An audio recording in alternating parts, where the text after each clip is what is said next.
বেদাত হলো দুই প্রকার। বললেন কি কি? একটা হলো বেদাতে হাসানা, আর একটা হলো বেদাতে সাইয়্যিআ। একটা ভালো আর একটা মন্দ। বললেন ভালো মন্দ কি? হ্যাঁ, সব বেদাত গুমরাহি নয়, সব বেদাত খারাপ নয়। আপনি যদি সব বেদাতকে গুমরাহি বলে বাদ দিয়ে দেন, তাহলে আপনার পণ্যের লুঙ্গিও কিন্তু থাকবে না। মোল্লা কথা কন, এই লুঙ্গি কিন্তু খুলতে হবে, বুঝে শুনে ফতোয়া দিবেন।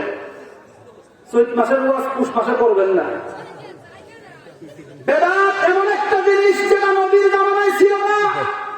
তা নবীর জামানায় ছিল না এমন কিছু কাজ এই সমাজে হচ্ছে কিনা? আমরা এই যে মাইক দিয়ে প্যান্ডেল সাজায়া, এই যে তাফসীর মাহফিল প্যান্ডেলিং কইরা, এরকম তাফসীর মাহফিল নবীর জামানায় ছিল না। এটা কি বেদাত? জায়েজ বেদাত। এরকম জায়েজ বেদাতের বর্ণনা দিতে গেলে রাত ফুরায় যাবে। কোরআনুল কারীমের মধ্যে জের জবর যজন তাসদীদ দিয়ে আমরা কোরআন পড়ি, কথা বল ঠিক? আচ্ছা, নবীর জামানায় সাহাবায়ে কেরাম, তাবেঈন, তাবেঈন কেউ জবর জের দিয়া কোরআনুল কারীমা পড়ে নাই, আমরা পড়ি। হাজ্জাজ বিন ইউসুফ লাগাইছে কোরআনুল কারীমাকে সহজ করার জন্য, যাতে মানুষ সহজে পড়তে পারে, বুঝতে পারে। তা এটা তো নবীর জামানায় ছিল না, আমরা পড়ি। এটাও কি বেদাত? মাদ্রাসার প্রেক্ষাপট নাহু সরফ, আপনি সিলেবাস দিয়ে টাইটেল দিয়ে মাদ্রাসায় পড়াশোনা করছেন, এই যে সিলেবাস অনুযায়ী নাহু সরফ গুলা পড়ানো হয়, বুখারী খতম দেওয়া হয়, এগুলো নবীর জামানায় ছিল না, এটা পরবর্তীতে আবির্ভাব হয়েছে। এইরকম ভাবে বেদাতের সংজ্ঞা দিতে গেলে, হিসাব দিতে গেলে আস্তে আস্তে আস্তে আস্তে আপনার অঙ্গের থেকে লুঙ্গি পর্যন্ত খুলে যাবে, চলতে পারবেন না। বেদাতের হিসাব করতে গেলে আপনি নিজেও চলতে পারবেন না। অতএব সব বেদাত গুলো জায়েজ হয়ে গেল, আর আমার নবীর মিলাদের, আমার নবীর দাঁড়িয়ে মহব্বতে সালাম দিয়ে না জায়েজ হয়ে গেল। বুঝতে হবে এই দুশ্মনীটা আমাদের সঙ্গে নয়, এই দুশ্মনী আমার নবীর সঙ্গে।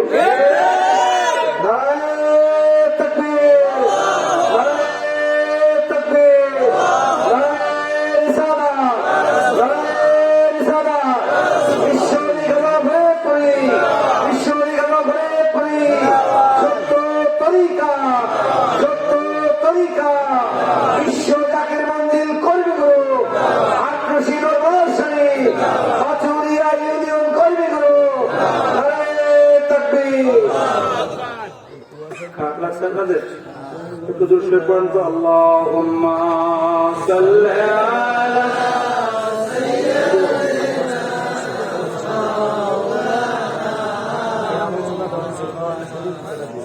ওয়া আলি সাইয়্যিদিনা।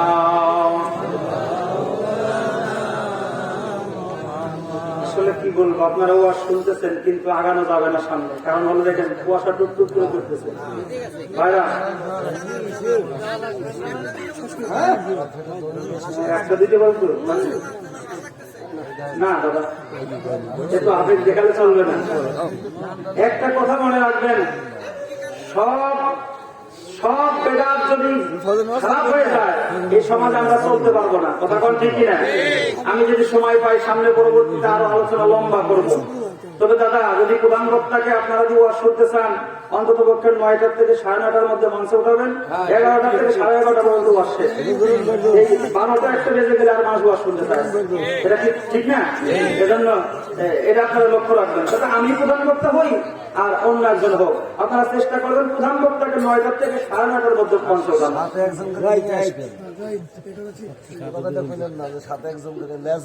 আমি সাথে যারা আনছি উনি ওহাবি ছিল, অর্থাৎ কওমি পড়ুয়া। উনি ওহাবির থেকে সুন্নি হয়ে আমার কেবলাজান হুজুরের সত্য তরিকা গ্রহণ করেছে। উনি আমার ওয়াজে ভালোবেসে, মানে রিসার্চ করে করে উনি বলে, ওনার মসজিদে যদি মাহফিল হয় প্রধান বক্তা আমি ছিলাম, আলহামদুলিল্লাহ। ওনার মসজিদে বয়ানের পরে উনি রিফাইন করলেন যে আসলে মূলত ব্যাপারটা কি। রিফাইন করার পরে বললেন, ভাই সাহেব, আপনি যে কথাগুলো বলছেন সবগুলো কথার মধ্যে যুক্তি আছে, দলিল আছে, আসলে মূলত আপনার কথাই ঠিক, আমি সুন্নি তরিকা গ্রহণ করতে চাই। আমি বললাম, ভাইজান আপনি কোথায় তরিকা নেবেন? বললে যে, আমি বলি নাই যে আমার পীরের দরবার আছে। উনি বললেন, ভাই আমি আক্রোশী হুজুরের তরিকা নেব। সুবহানাল্লাহ। কারণ আমি দেখতে পেরেছি আক্রোশী হুজুরের মধ্যে এমন মহাকামেল, যিনি জাগায় বৈশা তাম পৃথিবীর 3 কোটি মানুষ পাগল করেছে। অনেকেই বিশ্ব জাকের মঞ্জিলে অনেক লম্বা লম্বা জুব্বাওয়ালা আলেমরা 2 মিনিটে জুব্বাওয়ালা আলেমরা যায় আত্মসী হুজুরের সঙ্গে বাহাস করবে। আল্লাহ নবী দাওয়াত দিছে গ্রামে গ্রামে যায়, আপনি এখানে বইয়া বইয়া কি দাওয়াত দেন? আচ্ছা, আল্লাহ নবী দাওয়াত দিছে যায় এখানে বইয়া বইয়া কি দাওয়াত দেন? আচ্ছা, আল্লাহর ওলিদের পাওয়ার আছে না নাই? আছে। হুজুর পাক এমন একটা দাওয়াত নিয়ে এসেছেন, উনি জায়গায় পয়সা আধ্যাত্মিক ট্রিটমেন্টের দ্বারা তামাম বিশ্বকে পাগল করেছেন। সদরপুরে ঐতিহাসিক বাহাসের কথা আপনারা জানেন। অনেকেই বলেছিলেন আক্রোশী হুজুরকে এখান থেকে উত্তোলন করা হবে, উঠে দেওয়া হবে। উনি এখানে বসে বসে কি একটা মিলাদ করে, আবার ইয়া আল্লাহু ইয়া রহমানও বলে, ইয়া রহমাতুল্লাহ আমিন বলে, কি বলে না বলে, হুকুর করে ওদের ভাষায়। এগুলা মানা যায় না। এটা কোন তরিকা, কোথায় গেল? ওনার সঙ্গে বাহাস হবে। অনেক লম্বা ঘটনা, বাবা সংক্ষেপ করছে শোনেন। সদরপুরের ঐতিহাসিক ফুটবল ময়দানে বাহাসের দিন ঘোষণা করা হলো। কেবলা জান হুজুর সেখানে যাবেন, সমস্ত আলেমরা উপস্থিত। আমার কেবলা জান হুজুর আগমন করলেন, বললেন বাবা বাহাস তো অনুষ্ঠিত হবে, কিন্তু এই বাহাসের সভাপতিকে সুবহানাল্লাহ। আজকের এই মাহফিলে একজন সভাপতি আছে না? অবশ্যই সভাপতি সামনে বসে আছেন। আচ্ছা, ওনাকে আগে নির্ধারণ করা হয়েছে না? ওনার লাস্টে একটা বক্তব্য আছে না? এখন সভাপতি সাহেব ফাইনাল ডিসিশন দিলেন। হুজুর বললেন বাবা সভাপতিকে। ওনারা বললেন হুজুর সভাপতি দরকার নেই, বাস শুরু করেন। কেবল হুজুর বললেন না, একটা রুল তো আছে, সিস্টেম আছে, একটা অনুষ্ঠানের সভাপতি প্রয়োজন দরকার, আপনারা সভাপতি নির্ধারণ করেন। ওনারা বললেন হুজুর আপনি একজন নির্ধারণ করে দেন। হুজুর একটু চতুর্দিক দিয়ে তাকায় দেখলেন কারো নির্ধারণ করা যায়। ওই মঞ্চের ভিতর থেকে একটা কালো একটা লোক, নাম হলো বেলাল। ওই বেলায় জীবন মানে জন্ম থেকে বুবা, ফরিদপুরের লোক, সদরপুরের লোক জানে, আক্রোশীর লোক জানে, বেলাল হলো বুবা, জন্মের থেকেই বুবা। হুজুর বললেন বাবা আজকের এই সভাপতি হলো ওই যে বেলাল। সুবহানাল্লাহ। এখন এরা হাসাহাসি করতেছে, বাবা এ ভণ্ড দেখছি, এটি অরিজিনাল ভণ্ড। বেলালের সভাপতি বানায় দিচ্ছে, মানুষ কথা বলতে পারবে না, রায় ওনার দিক ঘুরে যাবে, আমরা আর মশলা বুঝি না। যদি বললেন না, উনি সভাপতি কে বলছে, উনি তো কথা বলতে পারবে। সুবহানাল্লাহ। ওলি আল্লাহর জবান, জোরে বলেন কার জবান? ওলি আল্লাহর হাত, আল্লাহর হাত। কেবলা জান হুজুর বলেন বাবা কে বলেছে বেলাল বুবা, কে বলেছে বেলাল কথা বলতে পারে না? কেবলা জান হুজুর বললেন বাবা আজকের এই অনুষ্ঠানের সভাপতি হলো বেলাল। মানুষেরা হাসাহাসি করতেছে। কেবলা জান হুজুর বেলালকে উদ্দেশ্য করে শাহাদাত আঙ্গুল মোবারক ইশারা করে বললেন বাবা বলেন আনা বেলাল। ও বাবা আপনি বলেন আমি বেলাল। আমার কেবলা জান হুজুর একবার বললেন, দুইবার বললেন, তৃতীয়বার কেবলা জান হুজুর বলেন আমার নাম বেলাল। বেলাল দাঁড়িয়ে দাঁড়িয়ে সালাম দিয়ে হাজার হাজার উলামায়ে কেরামের সামনে জবানটাকে ছেড়ে দিয়ে বললেন আমার নাম হলো বেলাল। তাকবীর, তাকবীর,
কিনা? 30 কোরআন মুখে ধরতাম, এ তাসবিতে আল্লাহ জপতাম, তাসবিতে আল্লাহ জপতাম, মুরিদ নামের মস্তানা তোমরা যাইয়া দেখো না, যাহার হয় না তুলনা। আমার প্রিয় ভাই, আল্লাহ ওলিদের দুশমনি করলে পশ্চিম কালেও এই জমিনে ঈমান নিয়ে চলা যাবে না। কেননা আমার আল্লাহ তাআলা বললেন, ও দুনিয়ার মানুষ শোনো শোনো, কোন সাদিকিন সত্যবাদীদের সঙ্গী হয়ে যাও, আল্লাহর ওলি যারা তাদের কদমে তোমরা নেসার হয়ে যাও। তিরমিজি শরীফের মধ্যে আল্লাহর নবীজি বললেন, ও আমার সাহাবীরা শুনে রাখো শুনে রাখো শুনে রাখো, যারা মান মাতা ওয়াইসা ফি উনুকিহি বায়াতা মাতা মাইতাতাল জাহিলিয়া, যারা বায়াত হবে না, আল্লাহর ওলির সুহবতে যারা যাবে না, যারা মুরিদ হবে না, তাদের ইন্তেকালটা যেন জাহেলিয়াতের যুগের ইন্তেকাল হয়ে গেল। যখন আল্লাহু আকবার। তিরমিজি শরীফের আরেকটি হাদিস, অনেকেই মিলাদ খুঁজে পায় নাই, দলিলটা দিয়ে আমি শেষ করে দিব। আল্লাহর নবী রাসূল পাক সাল্লাল্লাহু আলাইহি ওয়াসাল্লাম জামিউত তিরমিজি শরীফের দ্বিতীয় খণ্ডের 203 পৃষ্ঠার মধ্যে তিনি উল্লেখ করলেন, একটা নয় দুইটা নয়, অসংখ্য হাদিসে কারিমা দিয়ে একটি বাব রচনা করলেন, যেই বাবের মধ্যে অসংখ্য মিলাদের দলিল তিনি ফিট করলেন। আল্লাহু আকবার। অনেকেই কয় হাদিসের মধ্যে মিলাদ নাই, কিন্তু আমরা পাইলাম যারা তিরমিজি শরীফ পড়েছেন, আলিয়া মাদ্রাসার সর্বোচ্চ ক্লাস কামিলে এবং কওমি মাদ্রাসার সর্বোচ্চ ক্লাস দাওরায়ে হাদিস, এই দুইটা ক্লাসের মধ্যে এই কিতাব পড়ানো হয়। শুনেন বাবা, এই কিতাবটা পড়ানো হয় সর্বোচ্চ শ্রেণীতে। এই তিরমিজি শরীফ তিনি পড়বেন, তিনি আলেম, যিনি পড়বেন না তিনি আলেম না।